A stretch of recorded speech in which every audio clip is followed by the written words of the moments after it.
Continuando a série, então, sobre dependência química, codependência, alcoolismo, sobretudo no casal, né? Porque as drogas ilícitas são muito mais fáceis de você saber, né, que a pessoa está usando. Agora, o álcool faz-se essa confusão entre beber social, beber patológico. Meu nome é Cecília Frei, psicóloga transpessoal, terapeuta de casal e família. Estou aqui para ajudar você a sair da dependência afetiva e ir muito além.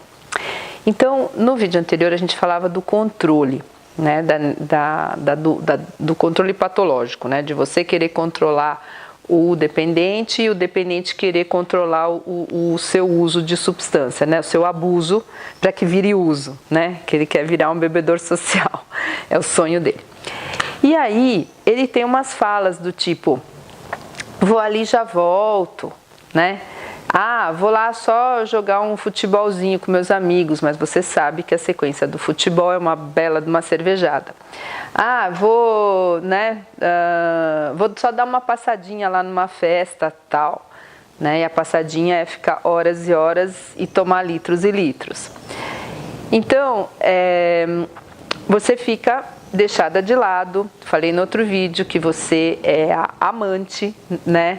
Na verdade, ele tem uma amante, né? Tá casado com você, mas tem uma amante, né? E isso deixa você o quê? Com muita raiva, né? Eu lembro quando eu vivia isso, eu tinha um sulco aqui de raiva que hoje eu não tenho mais, né? Acho que eu já falei em outro vídeo que não foi Botox que tirou, não. Foi o fato de eu poder relaxar, de eu poder viver em paz com meu companheiro, né? E detalhe, então, dependência afetiva tem cura. Tô aqui para provar isso. Eu tô há 20 anos, vai fazer ano que vem, com um companheiro que é assim, meu companheiro de alma. Também nos formamos juntos, nos especializamos juntos, trabalhamos juntos com dependência, com casais também que têm esses problemas, que uma vez eu já enfrentei, então, ironia do destino, né? Encontrei alguém que se interessou por esse assunto, ele se especializou na Unifesp em dependência química, então a gente troca muito e a gente atende os casais, né? Eu com a especialização, né? Toda minha trajetória pessoal, inclusive na dependência afetiva, e ele com a dependência química. E eles andam muito juntos. O distúrbio psiquiátrico, né, que tem um nome psiquiátrico, que o HC usa para denominar as compulsões, chama distúrbio de controle do impulso, né? Então, no programa Recuperação da Dependência Afetiva, eu tenho várias pessoas, né, duas delas mais especificamente, com a dificuldade de controle do impulso. E apesar de saber que é uma situação deletéria, né, que ela está se colocando em risco, inclusive, né, risco, né, de vida até na busca de parceiros, a pessoa vai lá e faz, né? Então ela fica muito conflitada, porque um lado dela sabe que aquilo vai fazer mal e o outro lado vai lá e faz aquilo que faz mal para ela, né? No caso do dependente afetivo, ele muitas vezes não tem essa lucidez, né, de saber, putz, eu estou fazendo uma coisa que eu estou me dando um tiro no pé, né, ao querer controlar o dependente, ao querer viver a vida do outro, querendo controlar o beber do outro, né, a pessoa não sabe o quanto ela está deixando de cuidar de si, o quanto esse relacionamento, inclusive, não tem como funcionar dessa forma, né.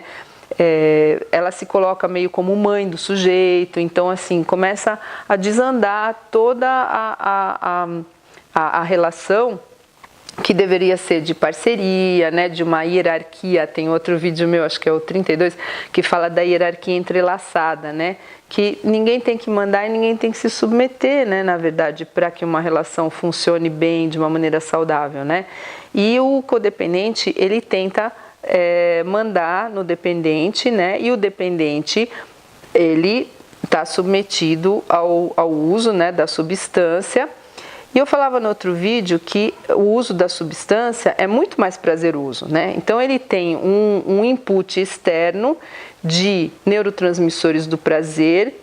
E nos primeiros estágios, ele não tem tanto desprazer assim ainda, né? E aí teve outro vídeo que eu falei que é a droga do ainda, né? Porque ele ainda não teve perdas. Então, ele tem só a parte boa, né? Que ele se sente alegre, ele se sente bem, nas festas é falante, né? Se diverte, acha que isso que é diversão, inclusive festa que não tem bebida não tem a menor graça e tal. E a companheira, né? Ela é reclamona, ela é chata, para que eu vou ficar com a patroa, com a polícia, né? Se aqui no bar os meus amigos, nessa companhia, né? Nessa bebeção aí é muito mais divertido, muito mais legal. Né? Só que aí depois vem, né, os efeitos morais, deletérios, a culpa, né? A pessoa se sente culpada, né? Que ela meteu o pé na jaca, ela sabe que ela está fazendo uma coisa que está indo contra, né, a saúde física, emocional, espiritual dela, porque esse tripé que é realmente que sustenta a dependência, né? Ou seja, a dependência, na verdade, ela ataca, né, esse tripé que sustenta o ser humano. Isso que eu quis dizer. É o físico, o espiritual e o emocional. Né? Então ela acaba ficando ruim das três pernas. Né? Então ela não tem frustração ainda com a bebida. E a companheira é frustração o tempo todo. Pô, onde você foi? Foi ali, já volta? Coisa nenhuma. Você passou a noite fora. Com quem você estava? Onde você estava? Então é uma eterna reclamação. Muita raiva, né? Agora imagina a intoxicação que você faz dentro de você, né? Com dia após dia, né, com essa raiva, né, essa raiva que cresce dentro de você.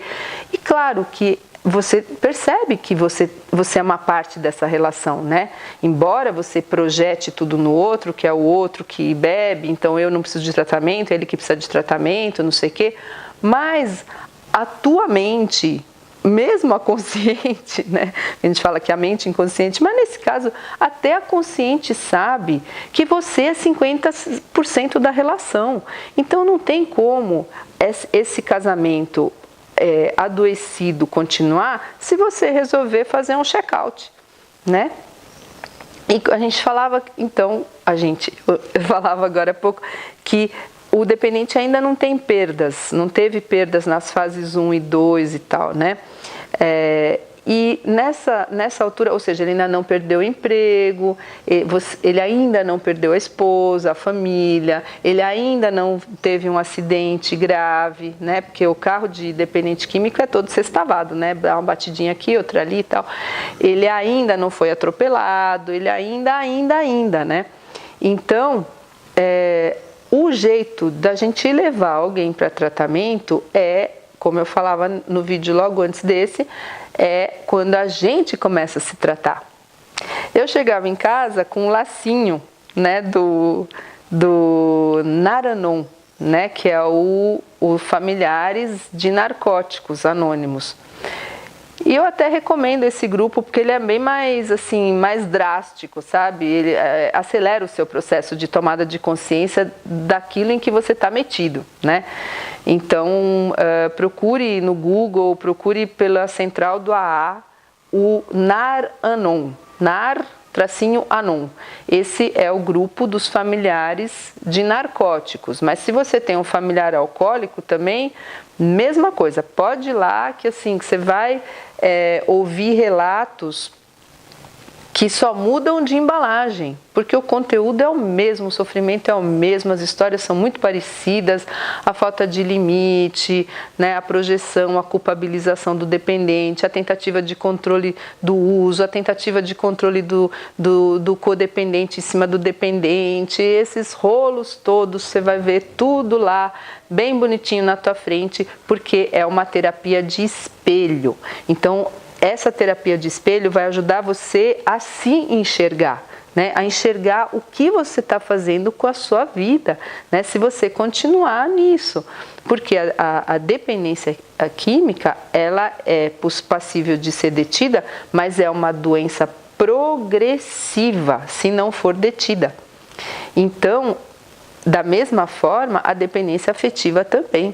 Você vai se colocando em cada vez mais risco, né? Porque a coisa vai caminhando, né? Então, uma coisa que antes você fazia um pouquinho, você vai fazendo mais, você vai aumentando a dose, né, da sua tentativa de controle. E no caso da compulsão por romance e relacionamento, você vai se colocando em cada vez mais risco.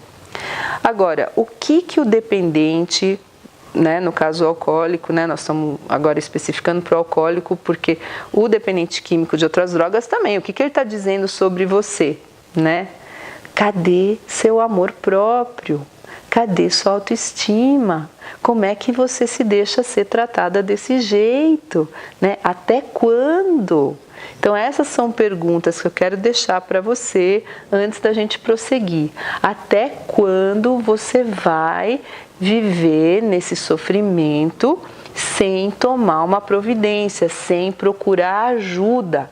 Porque você mesma não consegue se ajudar, assim como eu sozinha também não consegui me ajudar. E a primeira coisa era a falta de informação. E também a falta de parâmetro, como eu já falei, eu não tinha ninguém na família para saber o que era um beber problema versus um beber social, né? Então, entendeu? Reveja esse vídeo, reveja essa série. Se você tiver alguma dúvida, deixe seu comentário, entre em contato comigo para a gente conversar um pouco mais, tá bom? Então, um beijo. Sim, e a gente atende presencial também por Skype em São Paulo, né? E Skype não precisa ser em São Paulo, tá bom? Então, um grande beijo e até o próximo. Compartilhe, dê um like, tem mais gente sofrendo como você. Então, passe esse vídeo para essas pessoas que você conhece. Um beijinho, tchau.